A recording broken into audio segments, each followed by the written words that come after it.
Thank you. So I'm going to talk about congested waiting lists and organ allocation. But before this, I want to mention a few of Mark's contributions to economics. I met Mark in Microsoft Research when he was visiting there. I was a postdoc at Harvard, and I went to Microsoft sometimes to seminars, and Mark had always in seminars very original questions, and we started to talk and started to work. And some of this I was lucky to get talking to Mark and then become very good friends with Mark. And I want to mention some of his contributions. He this is just a small list. He has more, and this is to economics and the intersection of economics and CS. Some of them are incentive alignment in computation schemes, contributions to mechanism design, where a paper called monotonicity and implementability that I was lucky to work with him. There's characterizations of, for example, those of you familiar with mechanism design. When a monotone function is implemented with payments in dominant strategies, there is a work by Sachs and Yu that says that it's possible to do that when the domain of preferences is convex. And this paper shows that it's also necessary that the domain is convex such that all weakly monotone functions are going to be implemented. Other work is multi-arm bandit problems with strategic arms, with some of the works with Matt Weinberg here, also strategic classification. I think these papers are going to be more and more important now with emergence of AI. By the bandits themselves are being strategic, and what are they willing to, what kind of rewards they're giving to us. That's a really original idea that came from both of them. And also some work on matching markets. One of them is matching with complementarities. When are those? There's some issues when does an equilibrium or stable matching exist when there's complementarities in the market.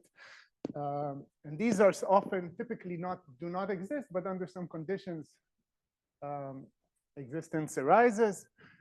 Mark has a brilliant paper recently that I recommend to look at, optimization of friendly generic mechanisms without money. The idea there is really to think about settings without money, but when does the world of money actually can help us give insights to the world without money and do something that is in the similar spirit? Or when can we implement with kind of artificial budgets, things that are close to desirable outcomes in the economy? I want to mention one contribution that I was lucky to work with Mark on, clearing markets efficiently with informative signals. That's also in the matching mode. It's a little bit related to what I'm going to talk about. I'll just mention very briefly this contribution. So two-sided matching markets are markets where people have preferences, agents on one side have preferences over people on the other side. The classic model is that the preferences are also strict. There's like strict rankings who you want to match with, and there are no transfers. And stable allocations or stable matchings can be thought of as equilibrium outcomes on those markets. What's a stable matching? If two people are not matched to each other, but they rather be matched to each other over their both part of their partners, then they will block. Then the matching will not be stable. So if I'm matching to my third choice, my first and second choice are matched to someone they like better than me, that's okay. But if not, we will block. Okay. And these are used in many matching markets that you can think of. One way to get to a stable matching is the famous Gale-Shapley algorithm, which is a deferred acceptance algorithm.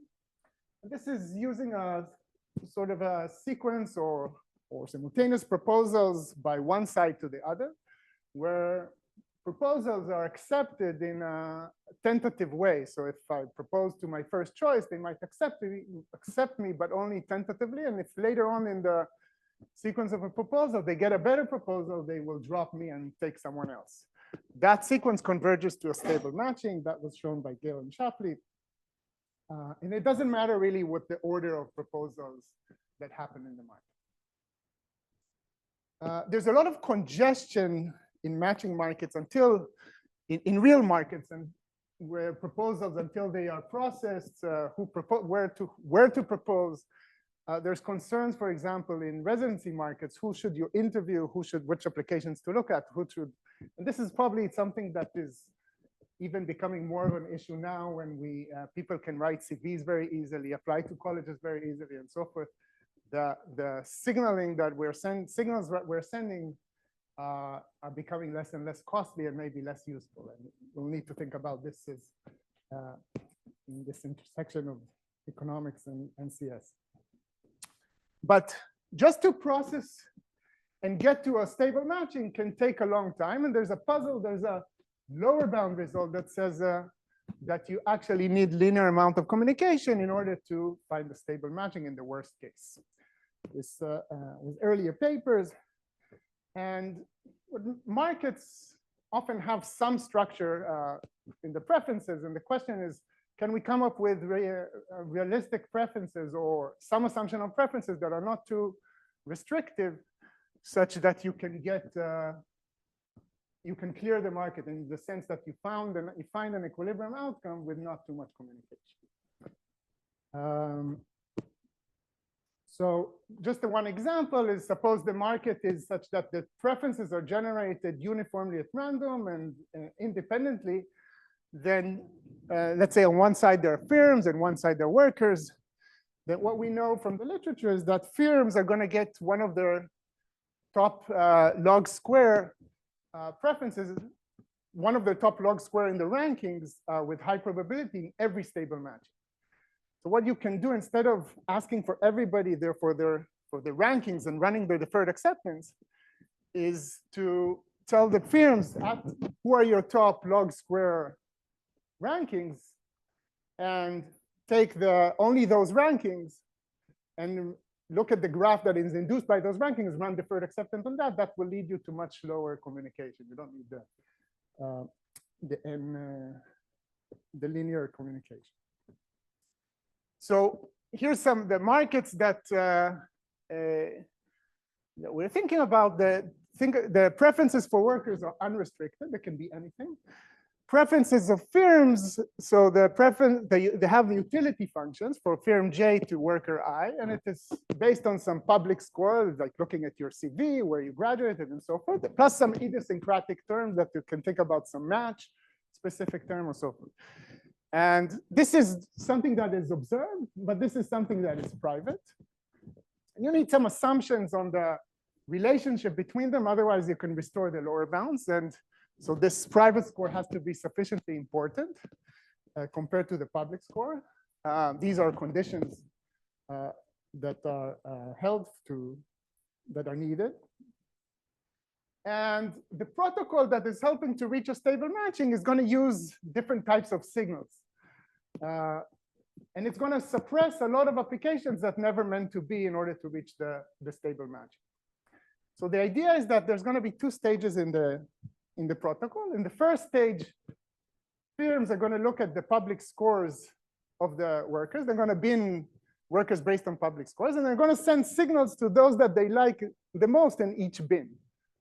So those are going to be preference signals from firm J to worker I when the idiosyncratic term is very high for those workers in those bins.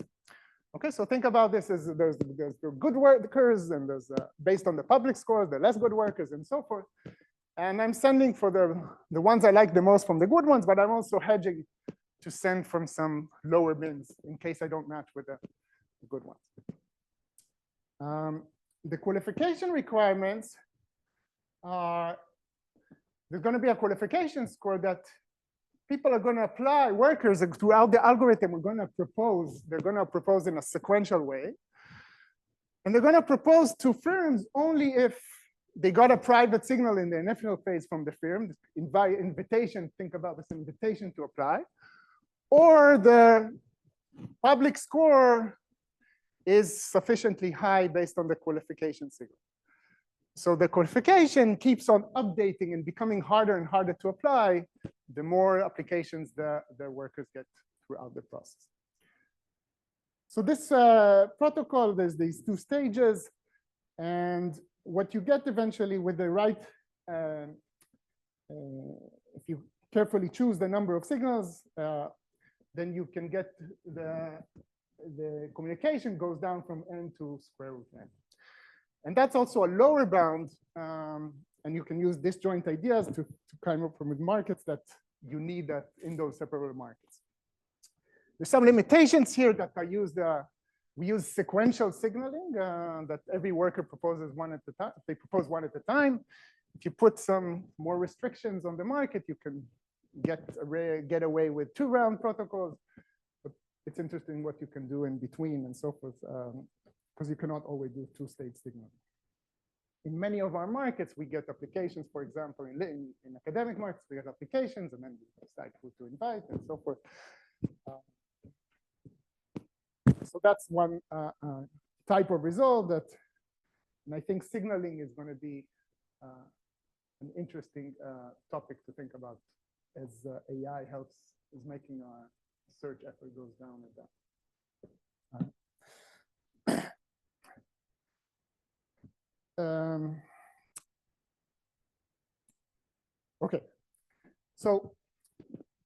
Okay, so in the rest of the talk, I want to talk about congestion in a different type of congestion, but I think there's some relation. And in organ allocation, this is joint work with Ravi Jagadisan, who is an economist at Stanford, and Peng Yu Qian, who is in BU. Okay, so here are the number of transplants per million of population by country in the world. The orange are living donor transplants, and the blue are deceased donor transplants. Some countries are doing much better in terms of living. Some countries are doing much better in deceased, and some are having a mix. In the US, it's about, in the world, it's 40% from living donors. In Canada, it's 28% from living donors. Some living donor transplants come from kidney exchanges, where if a living donor wants to donate a kidney to someone they know, they're sometimes incompatible, and then they can swap kidneys. In Canada, they've done so far 1,100 kidney exchanges from transplants starting from 2008. Usually they do those, they used to do these things very simultaneously, in the sense that every donor from these two pairs, they have donated this, they do the nephrectomies at the same time. They're starting to move to break those, and Mark also had a very great idea about using kind of what we call bank mechanisms, where in order to create kind of lines that are, if I donate it, then I get at the top of the line, and think about who is be able to donate in a non-simultaneous fashion, so we don't risk the chance that some recipient eventually doesn't get it. The intended recipient stays behind without a donor.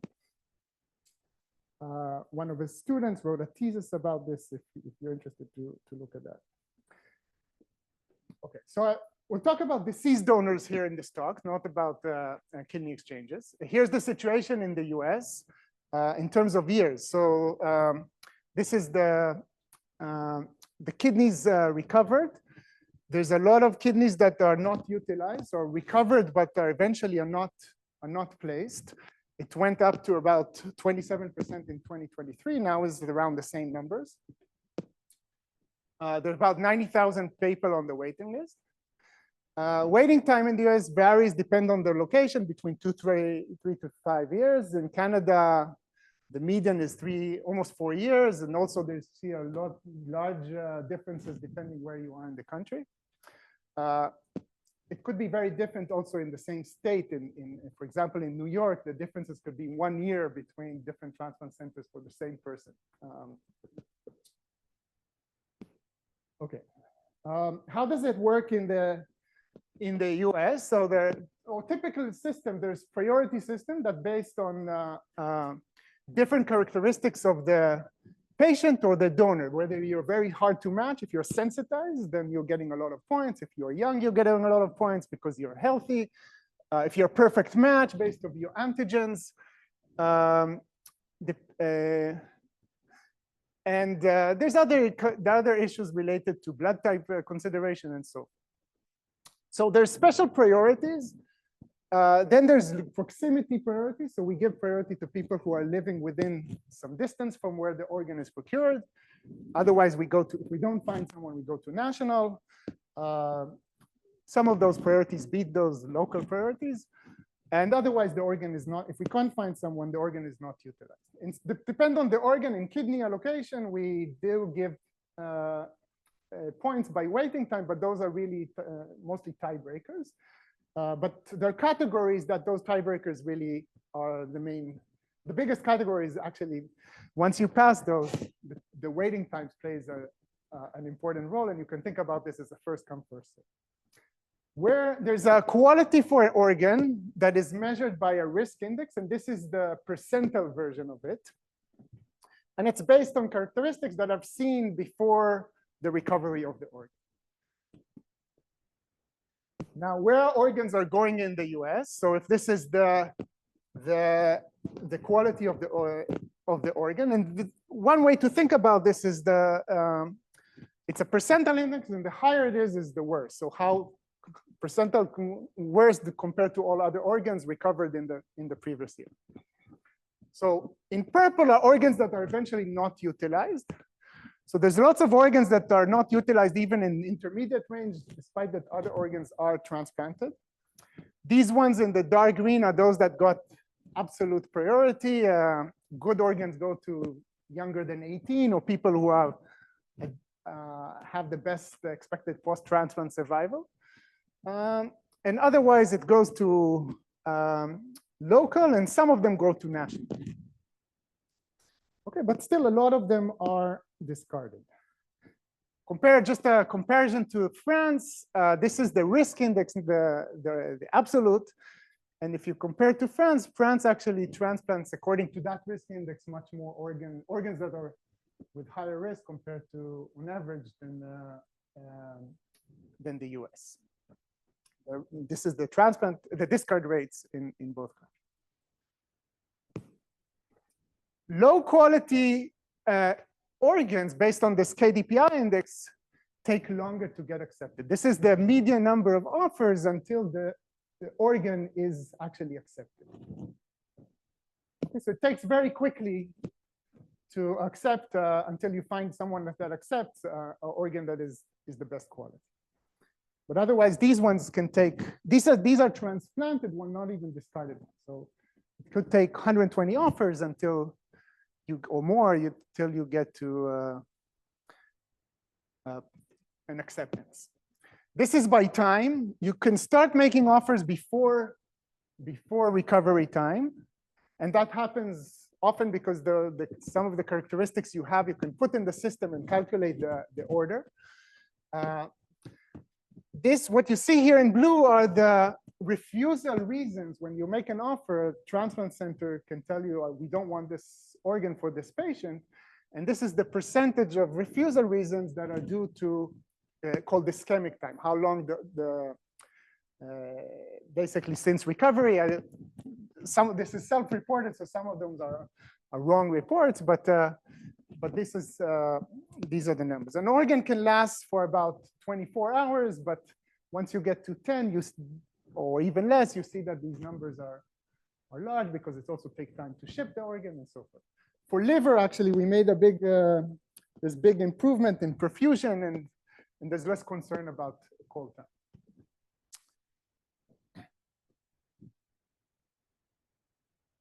Okay, so I want to tell you a bit about economics and friction of the list in this talk. So organ wait lists become congested and can lead to discard valuable organs. Why is that? So patient, if you organize the list for, let's say, with a first come, first serve rule.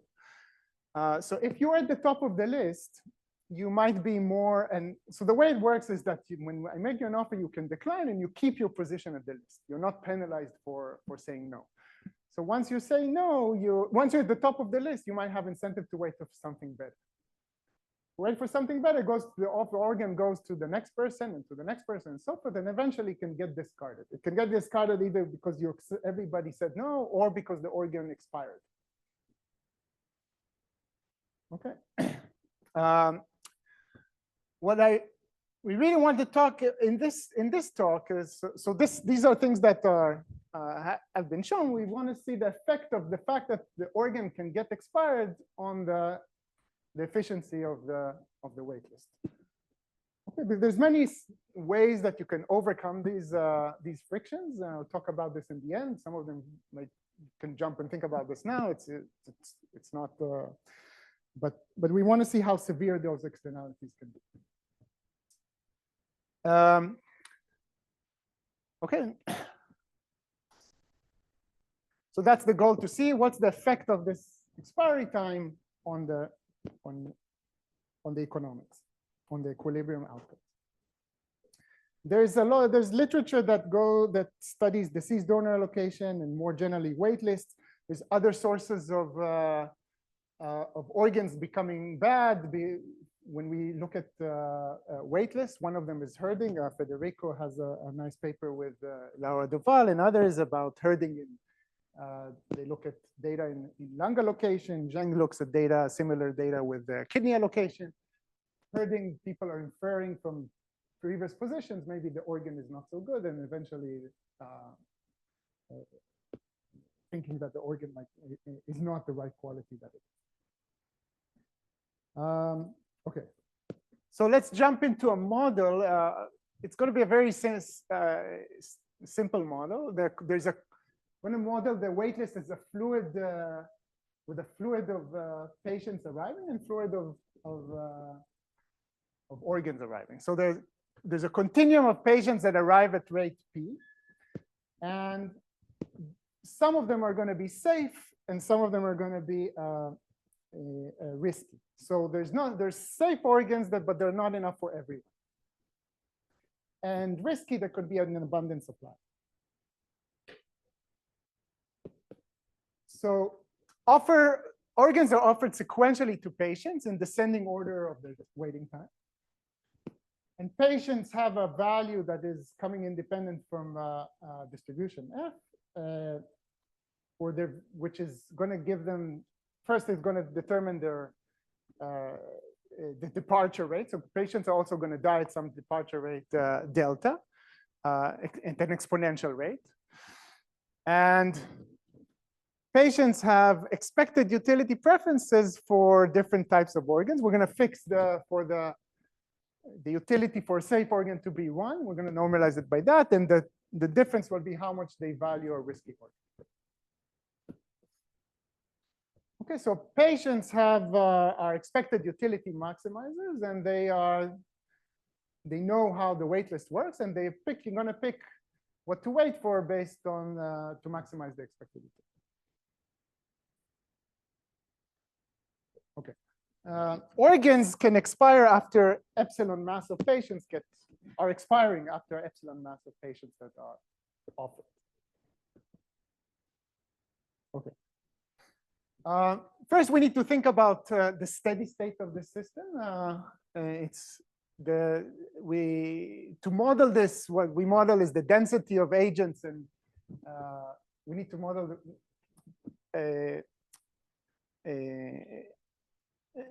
we need to make some definitions in order to get to the steady state. We need to define the density of the agent at every position t. The position t you can think about is the waiting time t that those agents have. The offers, so B is the set of offers for patients at position t of different types of organs. We need to think about the allocation rates at position t of risky and safe organs. And we need some conditions. So allocation rate to agent can be at most the offer rate. Allocation rate of organs of type T at position T is no more than the density of agents at type T. And agent decisions must be respected. So for the steady state, we just also need conservation laws. So the densities have to be aligned with match rates. There are exogenous departures. We need to make sure that those are satisfied. So the densities take into account the departure rates. And we need to think about the offers that we can keep on offering as long as, and the offers have to be aligned with the match. We can't keep offering if we matched an organ. And their market clearing conditions, organs are not held in any position. They're keeping on being offered unless they expired. Agents' decisions maximize their utility, and the highest demanded organ type at each position is fully allocated. So this is a lot of just simple but technical work to think about the steady state. We also need a condition on the called the scan. So what is the structure of the steady state? It's very simple. It basically has two numbers. It has waiting time for safe and waiting time for risky. And patients are going to see those waiting times. Those waiting times you can think about as prices in the market for in a unit demand setting. And they have a willingness to wait. Okay, and you're going to wait for safe if that willingness to wait is larger than this difference between those waiting times. And otherwise, you're going to just take a risky order. Okay, so you're going to think about where you are on the queue. You know your theta, and you decide if to wait or not to wait by how much. What's the difference between how much you like a risky organ and a safe organ. Okay. So first of all, existence. It's not hard to show existence. This is a steady state distribution of types and waiting times. And again, these are the two sufficient statistics that matter for the steady state. And this is what I was just saying. So there exists a steady state. In equilibrium, all the safe organs are allocated. Demand for risky does not exceed supply. Organs expire after a measure of epsilon declines. And with at least one of them, these inequalities or the T risky inequality holds with equality. So this is what the equilibrium structure looks like. Okay. I want to mention at first a nice result that happens even if there's no expiry. Epsilon can be infinity. So in markets where you have in assignment markets where you have goods and people want at most one good, and prices are prices that clear the market are giving you an efficient allocation. That means they maximize the or they give you they maximize the total values from the assignment in the market in those prices. When you look at those prices, everyone is choosing what they want the most in those prices, then it maximizes the total utility is maximized at that allocation. Okay, so waiting times act as prices. Only in this market, it's not necessarily going to be allocative efficient. And the reason is that when someone is choosing to wait for a safe organ, they're essentially betting whether they're going to get it or not because they're going to maybe die while waiting. So there's exogenous departure rate that is exponential, and they don't know when they're going to die. So they might choose to wait for safe organs, and the outcome is not necessarily the allocation is not necessarily going to be efficient because they might regret they could have taken a risky organ that they'll be happy with, and definitely more happy than dying. Okay, so this is an interesting twist from the classic markets. And so if utilities instead, if we didn't model this with deaths and the utilities were quasi-linear with waiting time, the allocation would have been efficient. Okay. So essentially what happens here is that people are essentially betting on what kind of good they can get, taking into account their death rate, but not the exact death time. Okay, so in standard queuing system, the time for waiting for risky is larger than 0 if and only if there's excess demand for risky organs. But with congestion, that is not necessarily true. So now we're going back to the world that organs do expire after some amount of time.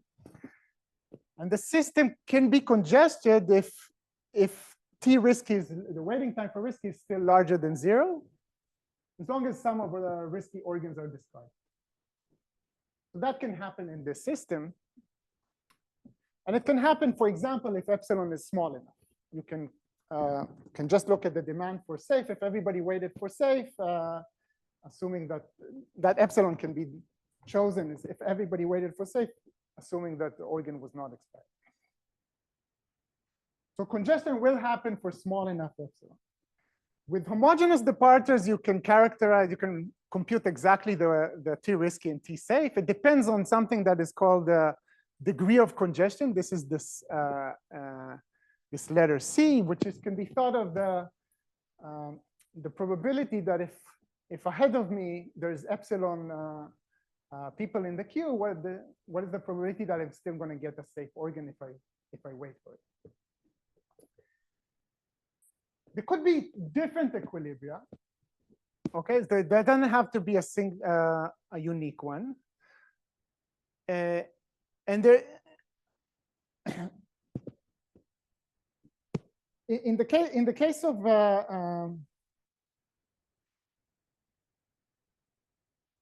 and if there are multiple equilibria, there are Pareto ranks. So there's some lattice order between those these Wien equilibria. And all steady state, all equilibria except one are going to be, at most one are going to be congested. So what happens is that if there's one equilibrium is congested and one is not, the way we get into a congested one could be through some kind of self-fulfilling congestion. So the intuition is, suppose you have people who are differ by their departure rate. Some are healthy and they have a low departure rate, and some are unhealthy and they have a high departure rate. What can happen is that unhealthy, they look at the current equilibrium and a bunch of them decide, okay, we are going to switch to wait for safe and not take the risky organs. Okay, so unhealthy waiting for safe can cause congestion by making without taking the waiting time for safe to go high, too high. So it's still attractive for them. And that can raise T risky enough to get an equilibrium. In that equilibrium, a lot of those organs are going to be discarded. Okay, so we can start with an equilibrium that no organ is discarded and not move one by one, but if we can see how we can get an equilibrium that is congestion. We're going to focus on the best steady state. So if there's multiple, it's not going to be congested. If one of them is not congested, that's the not congested one, and otherwise it's a congested one, but it's the best one for the patients. Okay, this is the example that I was just mentioning with the two types of equilibrium. Okay, so let's think about welfare. How does the congestion harm patients or not under different when we start moving things around? So I'm going to do basically comparative statics with parameters of the model. So congestion hurts patients who would accept kidneys by inflating T risky. Okay. If the system is congested, then increasing epsilon strictly lowers both the waiting time for safe and the waiting time for risky, and that can make everybody worse off. So increasing epsilon, it's making it harder to get into to find a match. So this makes everybody worse off. This is not very surprising. Okay. We use tools similar to Milgram-Roberts for comparative statics to analyze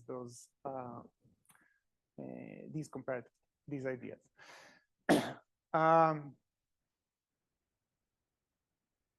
Okay, how bad are inefficiencies caused by congestion? So one question that you can ask is, in typical markets, if you bring, in matching markets, if you bring more goods to the market, people, it should be making the demand side better off. It's not always the case. In some platforms, we know there's issues of different externalities, but in many of the matching markets we can think about, that's the case. If organs don't expire, increasing, if you have a more supply of safe organs, everything is going to be good. Everybody's going to be happier. So it lowers both waiting time for safe and waiting time for risky. This is not true when there is congestion. So the Zix parameters, we can come up with an example that it's better maybe to throw away some safe organs and improve people's situation. Okay, the intuition here is increasing safes make more people be interested in safe organs. They withhold for safe, and it's worth for them in equilibrium. This worsens congestion, and in the sense that it raises waiting times for both types of organs.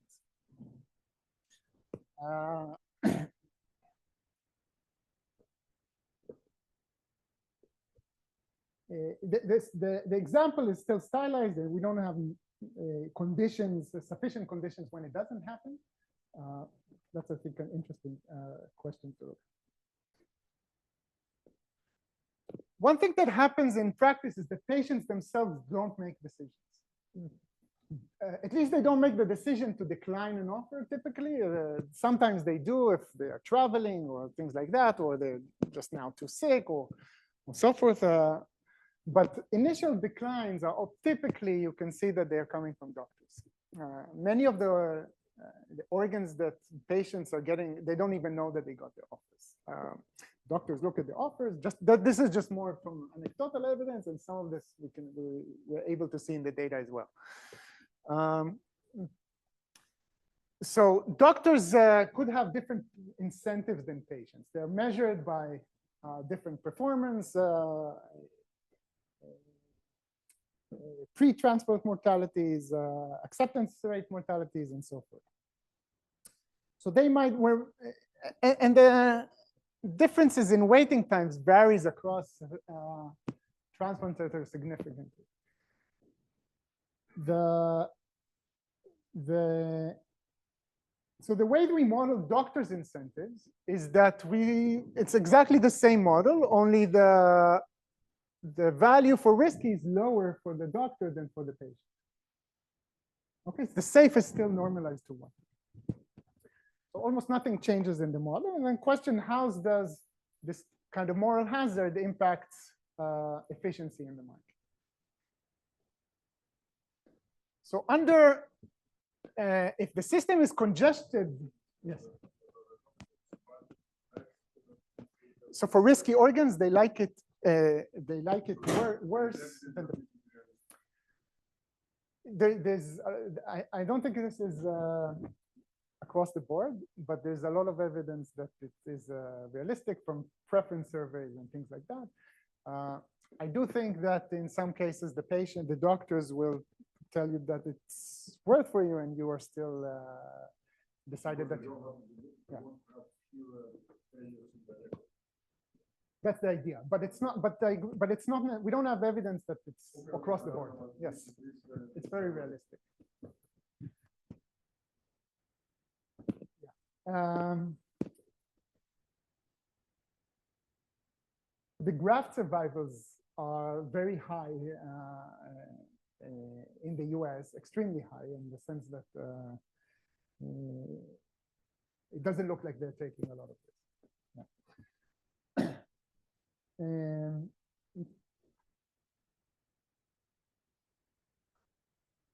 By the way, at Stanford, for example, the doctors that we talk to, they say, if you want to, they're well known to have to be very selective. And they tell the patients, if you want to wait less, go to UCSF. And I think UCSF are also pretty selective, but that's a different, but not as much.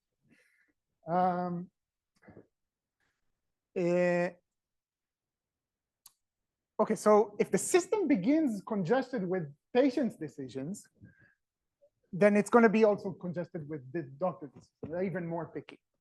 Okay, under mild conditions on the types, all patients have strictly lower expected utility under doctor decisions. So they would be happy to make the decision by themselves. But something that is interesting is total expected utility of doctors actually is lower under their own decisions than under the patient's decisions. This is when you aggregate all the decisions. And part of this is because we normalize the utility for safe organs to 1. And all we need to look at is the risky organs. And now fewer people are getting risky organs. Okay, so delegation could harm also in aggregate the hospitals themselves.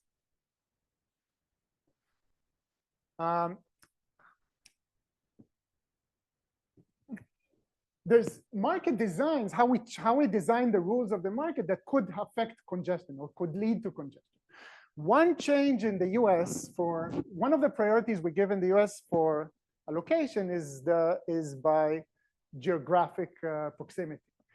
The US used to be divided into those arbitrary geographical regions. And if an organ becomes available here, people in this region got priority over other regions.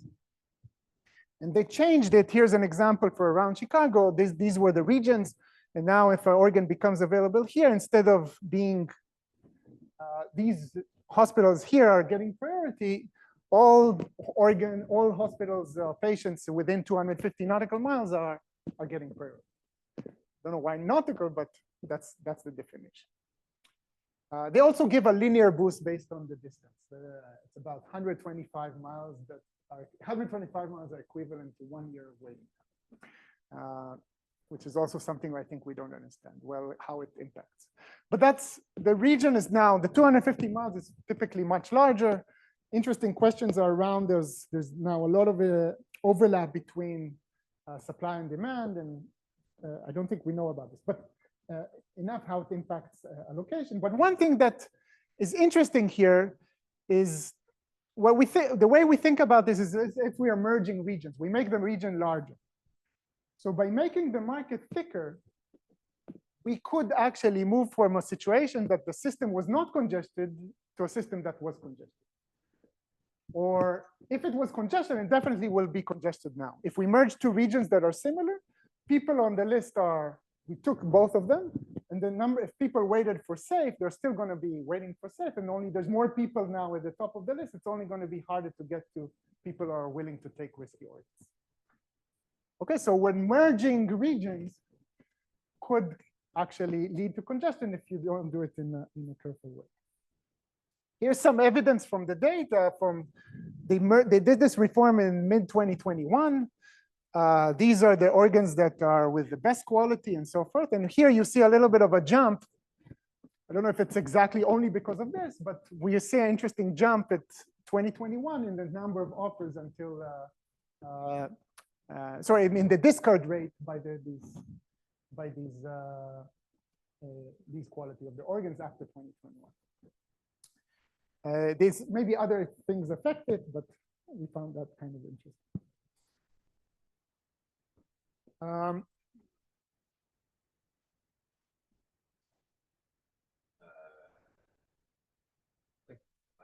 Okay, so there's different ways to overcome this. You can expedite by skipping. You can, for example, you can offer in a first come, first serve to people, and then if someone said no to a risky organ, you put it to a risky organ, you put them in a different queue. And you only offer to risky organs to people you didn't offer yet, that didn't decline yet, for example. That kind of policy achieves first come, first serve as if it was without expiry. This is a buffer queue. There's several ideas. Just a short summary, we looked at how a congestion impacts externalities. Another possibility to do is to just jump with low quality organs down the list.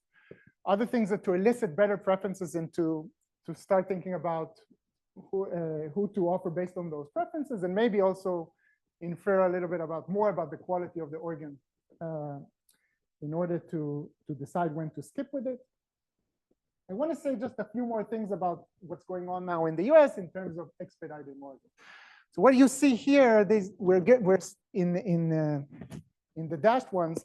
These are organs that are expedited by organ procurement organizations that are deciding that the organ is at risk of being discarded. And what they do is they call the center, when they think there's too much risk of discard, and they call a center that they like and say, take it for any one of your patients. And if they don't like it, they go to the next center and so forth. And there was a lot of noise in the news recently that people don't like it, that a lot of those organs are going to the same centers. And that it's just the offers are for centers and not for patients. So here you can see all those are in expedited offers. In the UK, by the way, after 5 offers, if no one wants it, they make an open offer to everybody, and the person who takes it is the person with the highest priority. Among those who say yes, the person who takes it is the person with the highest priority. What we need, I think, is a little bit more adaptive policies. But one thing is that the organ quality may keep on going down while you make offers. Other things is there's some information that arrives, medical information that arrives during the allocation process. And we keep on allocating based on the organ quality that we see in advance. We looked at a little bit of data from refusals that can be maybe useful eventually to design better policies. And what we see in the data, this is answers in the previous question, is that transplant centers, when they say no, they often say no to a lot of patients at once. And sometimes they say just to one patient. They get also refusal codes. And what we do is instead we see, these are the number of declines from between those times. We bundle the refusals based on the time step. If it's exactly the same second that they said, or same that they said no, we look at this as a multi refusal, and otherwise a single refusal. This is what their refusals look like in terms of single and multi. This is for organs that at least one kidney was not utilized. Because there's much more if you don't bundle them. Here, what you see is that we see a very, the number of different transplant centers we communicate by time, and by 4 hours, we don't communicate with so many centers. Maybe it's a good thing we don't communicate with a lot, but maybe we're not communicating with the right ones or getting to centers that are more likely to accept it. When we looked at those refusal reasons, maybe a not surprising pattern is that when you look at multiple refusal reasons, the more you see of them, the more likely the organ is going to be discarded. This is data for refusal reasons before even the organ was recovered. That's not very surprising. Multi-patient refusal reason can be associated with some defect in the organ or something that the center itself doesn't like about the organ. Patient refusals, actually, the more you see them, the more likely actually the organ is not going to be discarded. So it's kind of a positive signal that maybe something the patient was not interested in, and we could maybe keep on searching for a placement and not necessarily stay. We can learn a little bit from those refusals. There are also codes that are aligned with organs and patient refusal reasons from when we looked at multi and single. Yeah, so I will, also in terms of graft survival, the graft survivals for organs that have multiple patient refusal looks lower than those that have, with high KDPI, looks similar to organs with lower KDPI without any refusals. So they're not essentially the same organs, but we keep on allocating them if they have the same quality. Yeah, I'll stop here. Created a dashboard to help patients at least navigate the system and try to find patients that they are, at least the centers that they might be best match for them in order to reduce variabilities in waiting times. Okay, I'll stop here and take